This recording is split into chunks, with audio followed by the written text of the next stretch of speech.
Hey guys, Mike here from the Unchained Teacher, and today what I want to do is talk about 3 tips that have helped me organize my classroom, things that I've learned throughout the years. Some things are pretty obvious that they teach you in school, but some things are just helpful that I've learned over the years. But before we get started, I want to offer you guys a free guide titled The 5 Things Great Teachers Get Right.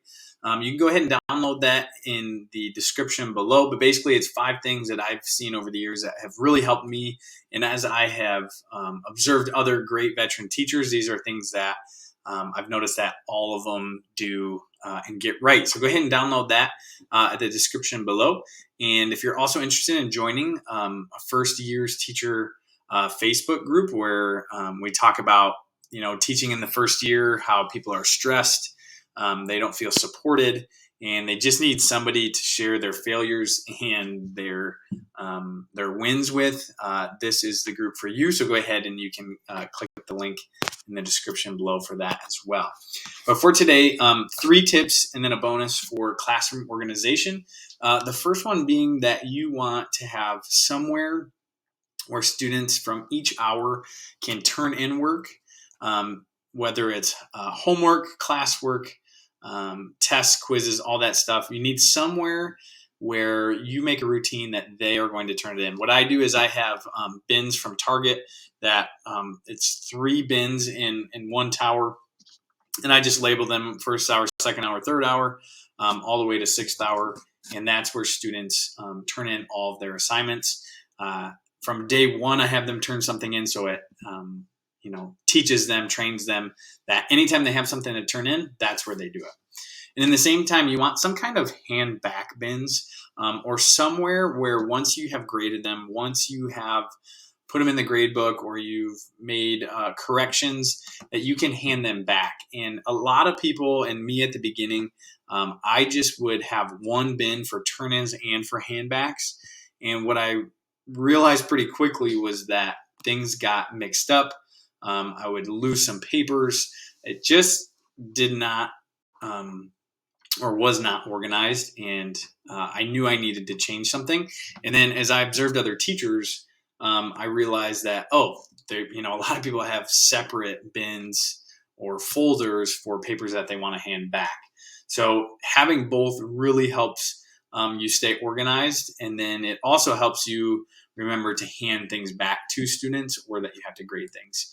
Now, one other thing, as far as turn-in bins go, we have a 30-minute period where students, twice a week, students can come and ask questions. I teach math, so a lot of times it's, can you help me with my math homework, or I need to make up a quiz or a test. And so what I have them do, since it's a separate period during the day, I have them turn everything in, no matter what class it's from, into the same bin. That way I know to grade that certain bin, because again, it's only twice a week. So that was another thing I added just to stay more organized. Number 2 is absent work / missing assignments. So a lot of times when students are gone, right, they come back and they ask, what did I miss? What papers do I need? And so what I did is I created one of my bulletin boards. I teach regular 8th grade math, and I teach an advanced geometry class. So I have 2 folders that have 5 sections in them. And then I just put a manila folder, one for each day. So Monday through Friday. And anytime we do some kind of activity or we have some kind of handout in class, what I do is I take that paper, all of my leftovers. So I usually print a couple extra, and I put them in that day. So that way, when students come back, let's say a student is gone on a Tuesday, they're back on Wednesday. They ask, hey, Mr. Greenland, what did I miss? You can point them and train them to go to those folders. That way they can grab it without even asking you. So at the beginning of the year, a lot of times it's, what did I miss? Where can I get it? And I just point over to the bulletin board and they go over and grab one. But towards, the middle to the second half of the year, they just know, like, hey, I don't even have to ask. I just go grab the day that I missed. So that's an awesome thing to do. The other thing is missing assignments. So if I know that a student didn't turn something in, right? I put in all my grades and I see this one student or a couple of students didn't turn their thing in.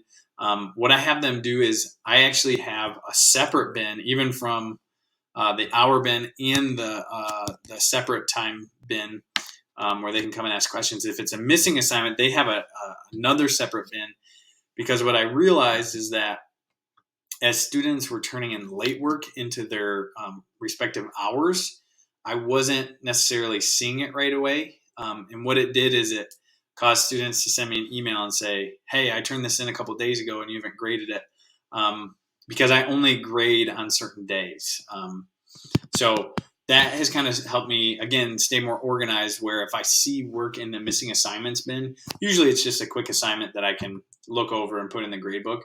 It just helps me know that, take 2 minutes, read through them, put them in the grade book.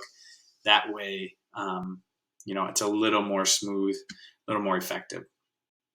And then the last tip is a binder for answer keys. I wish that my first year I would have saved all my answer keys. I teach math, so I might have more answer keys than some, or less, I guess, depending on the subject.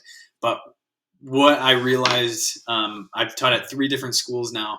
In my first year teaching, I was so stressed, so overwhelmed that I didn't keep the answer keys. And then the next year, I had to do all of them over again, which was a total waste of time.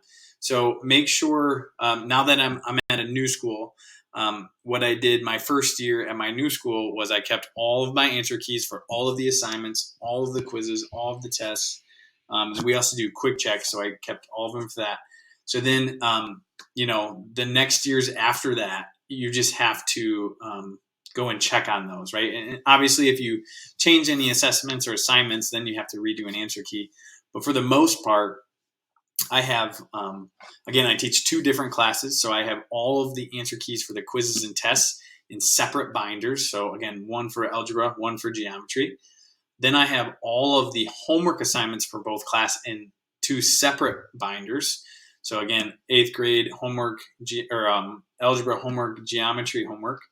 And then I also have a separate one for my quick checks, because I do quick checks in both classes. So an algebra checklist binder and a geometry checklist binder. So that way, no matter what we're doing, I have all the answer keys ready to go.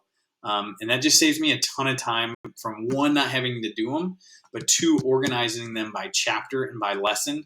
So, and then I have write those little tabs so I can flip through and say, okay, chapter 3, quick check, boom, pull it open, have the answer key ready to go. The other thing that's really helpful, is obviously helpful for when you're grading stuff, for when you give a quiz or a test, but it's really helpful when you have kids do retakes. If your school allows retakes, you might get 3, 4, 5 of them from all these different classes. And so it's really nice to be able to pull out those binders, quick grade it, instead of having to remake an answer key, go back and forth. It just saves a ton of time.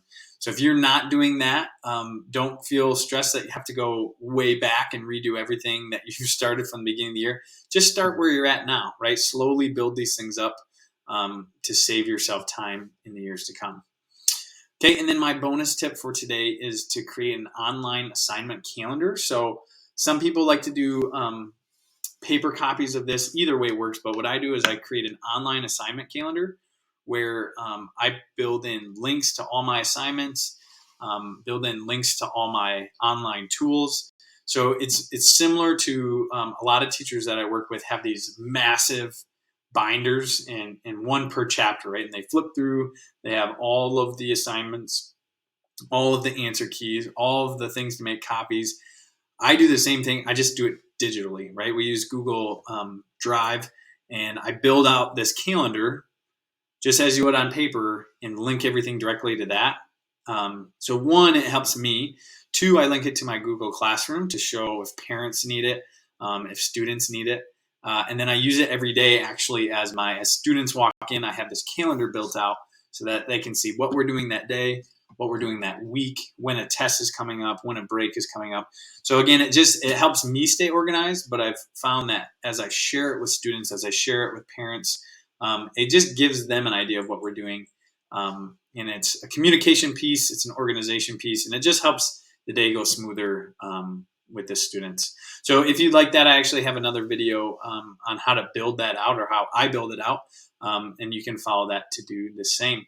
So those are my 3 tips plus 1 bonus on how to organize your classroom. Again, if you want to download that free guide, 5 things great teachers get right, go ahead and click the link in the description below. Otherwise, if you want to join our Facebook group, it's a public group built to help new teachers go through the year without as much stress, feeling supported, and hopefully not working as much on the weekends or late into the night.